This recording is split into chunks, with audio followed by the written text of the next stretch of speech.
Did you know there's a streaming platform where dead people broadcast their nightmares to steal your soul? Well, Gorlock fucking found it.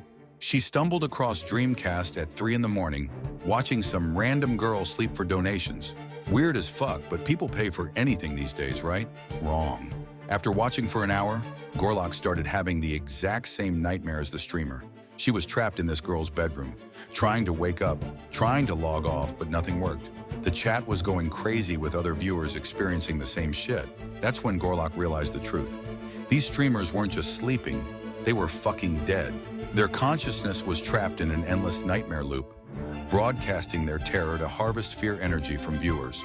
The more you watch, the more synchronized you become with their dream state. You can't tell if you're awake or asleep anymore. Eventually, you join them, another dead streamer broadcasting your trapped soul to new victims. Gorlock tried to warn everyone, but by then, she couldn't log off either.